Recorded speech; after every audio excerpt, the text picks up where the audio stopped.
मित्रों नमस्कार। सुधीर पांडे पूर्वांचल के यूट्यूब चैनल पर आपका स्वागत है, अभिवादन है, अभिनंदन है। पूरे देश में वक्फ बोर्ड को लेकर बवाल मचा हुआ है, जैसा कि आप जानते हैं। बिहार में दंगल चल रहा है। एक तरफ कन्हैया कुमार पलायन यात्रा को लेके यात्रा कर रहे हैं। एक तरफ आज पीके पटना में 5 लाख लोगों को इकट्ठा किए हुए हैं, उसका आंदोलन चल रहा है। इसी क्रम में बताते चलें कि कन्हैया कुमार जी तो नहीं लगाना चाहिए, कन्हैया कुमार जी लगाने लायक नहीं है, तो कन्हैया कुमार पे आज बात करेंगे।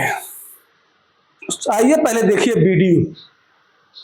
एक किसी पत्रकार ने पूछा वक्त को, वो जो अभी तवस्सु ये पाकिस्तान से आतंकवादी जो राणा है वो लाया गया है, उसी को लेके प्रश्न पूछा गया। तो सुनिए किस तरह से घुमा रहा है ये, इसी पे रेलेंगे। आइए पहले वीडियो सुनिए।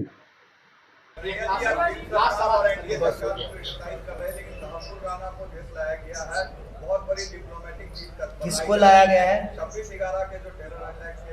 अच्छा, मुझे आप पूछे तो हमको लगा कि 15 लाख रुपया खाते में आ गया। आप इसकी बात कर रहे हैं। कमाल है लेकिन नहीं, अमित शाह कह रहे हैं। अमित शाह को लाज लगता है? अमित शाह को लाज नहीं लगता है ना? थोड़ा सा भी लाज है उस आदमी को? है अपने बेटा को बीसीसीआई का सेक्रेटरी बना दिया, अभी आईसीसी का चेयरमैन बना दिया। लाज है उसको? थोड़ा ना, कम से कम ना लोगों के अंदर ना आंख में ना लाज शर्म होना चाहिए। मुद्दा दिन भर भटकाते रहना, कभी इधर कभी उधर, कभी वक्फ बोर्ड तो कभी कुछ तो कभी कुछ। एक चीज, एक डिलीवरी बताइए जो एनडीए सरकार ने किया हो, जिसपे जो है उसको। वीडियो आपने सुन लिया।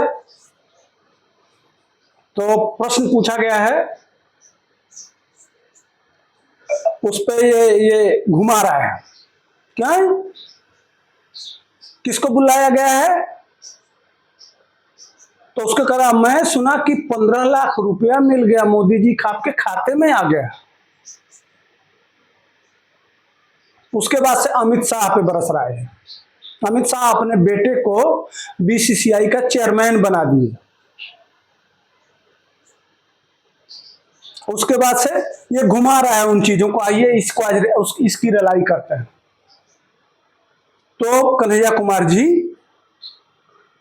फटे हाल, तुम्हारा एक दोस्त था ना जो जेएनयू में जो टुकड़े टुकड़े गैंग का मेंबर था, याद है? अफजल हम शर्मिंदा हैं, तेरे कातिल जिंदा हैं, भारत तेरे टुकड़े होंगे इंशाअल्लाह इंशाअल्लाह। तुम अध्यक्ष थे, तुम्हारे सामने चूंकि तुम बोल नहीं रहे थे इसलिए तुमको कोर्ट ने छोड़ दिया, लेकिन तुम समर्थन में खड़े थे और लोगों ने तुम्हारा क्या हश्र किया था वो बताने की जरूरत नहीं है। खैर, कोर्ट ने इस मुकदमे को वापस कर लिया तो मैं इसको छोड़ देता हूं, लेकिन सच्चाई तुम्हारी यही है। तुम टुकड़े टुकड़े गैंग के मेंबर थे और जितने टुकड़े टुकड़े गैंग के मेंबर होते हैं उसको कांग्रेस अपना ही लेती है। खैर, ये जो अमेरिका से बुलाया गया है ये आतंकवादी जो 26/11 का मुख्य कल्प्रिट है, जिसमें 250 लोग मारे गए थे, कसाव कलावा पहन के आया था। जितने 10 आतंकवादी थे, जितने आए थे सब कलावा पहने हुए थे। उसके पहले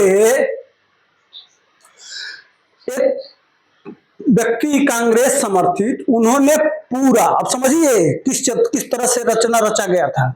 पूरा किताब लिख दिया गया था। किताब लिखने में या पूरे घटनाक्रम पे किताब लिख दिया गया था कांग्रेसियों द्वारा। घटनाक्रम के तुरंत बाद उसका विमोचन कर दिया गया, यानी कि घटना की जानकारी पहले कांग्रेस को थी। वो कौन शख्स था? पत्रकार के पूछने का यही मकसद था कि कांग्रेस इसको किस तरह से देखती है। हालांकि पी चिदंबरम ने कहा है कि हमने भी इसके लिए प्रयास किया था। तो प्रयास किया था तो प्रश्न का सीधा जवाब क्यों नहीं दे रहे हैं? बिलबिला क्यों रहे हो तुम लोग? और रही बात 15 लाख की कन्हैया, तो राम मंदिर बन गया, 370 हट गया, वक्फ बोर्ड में हिंदुओं की तमाम जमीनें जाने वाली थी वो अब नहीं जाएंगी। तुम्हारी दिक्कत समझ रहे हैं। जो दिग्विजय सिंह, जो पी चिदम्बरम, जो सोनिया गांधी, जिनके काल में यह घटना घटी थी, उस समय कांग्रेस के ही मुख्यमंत्री थे। और जब यह घटना घट रही थी, गोलियां चल रही थी, हमारे देश की राजधानी मुंबई में लोग मारे जा रहे थे, अमेरिकन लोग मारे गए, इजरायली लोग मारे गए, भारत के लोग मारे गए, उस समय तुम्हारा गृह मंत्री कपड़े बदल रहा था। उसको आतंकवाद की चिंता नहीं थी, उसको अपने नए नए सूट दिखाने थे। पहले से ही जानता था कि यह घटना घटेगी, इसलिए पता नहीं कितना सूट बना के रखा था। जरा एक बार उससे पूछ के बताना। खैर बाद में जब देश ने इस पे हल्ला मचाया तो तुम्हारा गृह मंत्री वो शिवराज पाटिल बदल दिया गया। हम लोगों को भूलता नहीं है। वो तो धन्यवाद है उस सिपाही का जिसने एक कसाव को पकड़ लिया।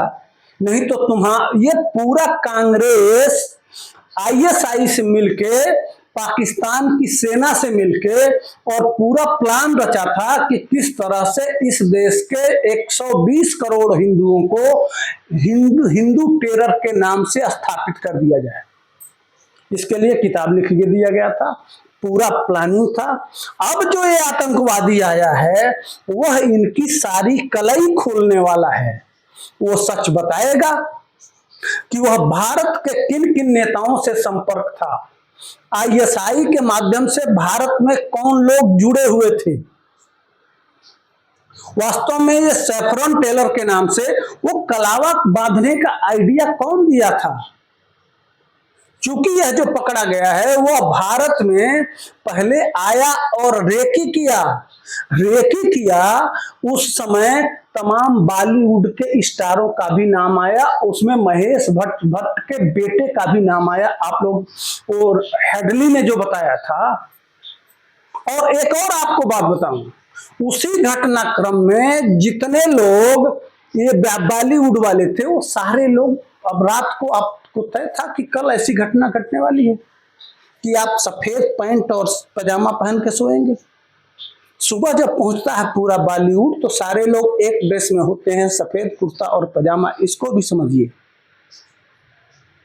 और उसी महेश भट्ट के बेटे के साथ यह राणा रेकी किया था। जो महेश भट्ट कांग्रेस के चमचे हैं, उस समय मुख्यमंत्री भी जो थे उनका भी, चौहान जी, उनका भी रिश्ता है। तो यह सारे राज पाकिस्तान के आईएसआई सहित कांग्रेस के जितने ये चमचे बेलचे पूरा हिंदू आतंकवाद का प्लान रचे थे वो सब खुलने वाला है। इसीलिए ये लोग सीधा जवाब नहीं दे रहे। तो यह आतंकवादी पाकिस्तान में मारे जा रहे हैं। इसी देश में जगह जगह माइक लगा के, हम लोग दिल्ली हो या देश के बड़े शहरों में कोई धार्मिक स्थल ऐसा नहीं था जहां बम नहीं फूटता था और वहां माइक लगा के या नहीं कहा जाता था कि सावधान बम हो सकता है। वह भी रुक गया है। और जो यह कांड करने वाले थे वो सारे लोग अपने देश में ही सुरक्षित नहीं है। वहीं अज्ञात हमलावर आज ठोक रहे हैं जो हमारे देश में आके बम, जगह जगह बम फोड़ते थे। और इतना ही नहीं, यह बम फूटते थे उसके पीछे भारत में कौन स्लीपर सेल हैं उसके भी राज खुलने वाले हैं। आपका दर्द जायज है। आपकी जो तड़प है वो आपके राजमाता, आपके जो राजकुमार हैं, उस समय तथा कथित मनमोहनी सरकार जो थी उसके सारे राज उगलने वाला है वो।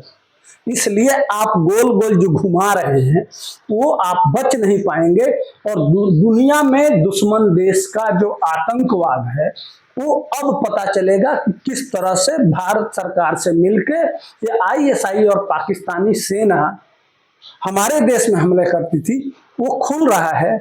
इसलिए इनकी बेचैनी बहुत ज्यादा है और राजमाता को बचाने के लिए मोदी जी पे और अमित शाह पे हमला कर रहे हैं। बाकी मेरा विश्लेषण कैसा है, अगले मुद्दे पे मिलेंगे। तब तक के लिए हमको दीजिए इजाजत। जय हिंद, वंदे मातरम।